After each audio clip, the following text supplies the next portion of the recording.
অনেক কিছু রান্না করব, অনেক কিছু শেয়ার করব তোমাদের সাথে।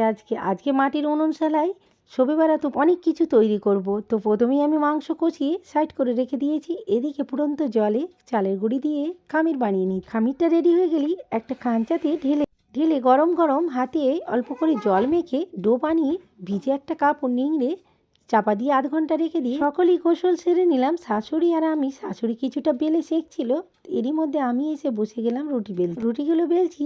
আর একদিক দিয়ে মেয়ে ভীষণ আটা গাঁটছে আর রুটিগুলো ছিঁড়ে দিচ্ছে, খুবই জেদি, খুব দুষ্টুমি করে। মাটির উনুনশালাটা স্পেশালি আমি ইউটিউবের জন্য তৈরি করলাম, যেমন তেমন করেই করেছি। শর্ট ভিডিও তো কিচেন থেকে অনেকেই দিই বা দিচ্ছি, আগে দেবো, কিন্তু এই উনুনশালাটা লং ভিডিওর জন্য নাহলে হচ্ছিল না। আগামী দিনে এর থেকে সুন্দর চালাকুটির বানিয়ে তোমাদেরকে ভিডিও ভালো রকম করে সারপ্রাইজ দেওয়ার চেষ্টা করব আমি।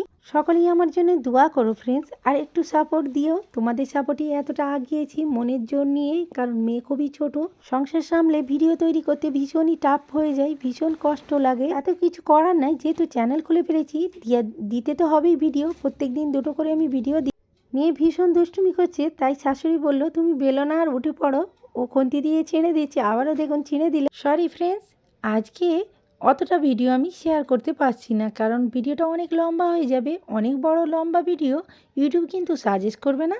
আজকে শুধু মাংস আর রুটির ঝোলটাই আমি শেয়ার করছি তোমাদের সঙ্গে। এরপরে আরও অনেক কিছু আস্তে আস্তে সব ভিডিওগুলোই আমি তুলে রেখেছি, শেয়ার করব তোমাদের সাথে। আশা করি আজকের ভিডিও তোমাদের কাছে ভালো লেগেছে। ভালো লাগলে লাইক দিতে বলো না, কমেন্টে অবশ্যই জানিও কেমন লাগলো তোমাদের কাছে। শবে বারাত উপলক্ষে মাংস রুটির ঝোল কেমন লাগলো কমেন্টে জানিয়ে কিন্তু চ্যানেলটা সাবস্ক্রাইব করো, পাশে থেকো। আল্লাহ হাফিজ।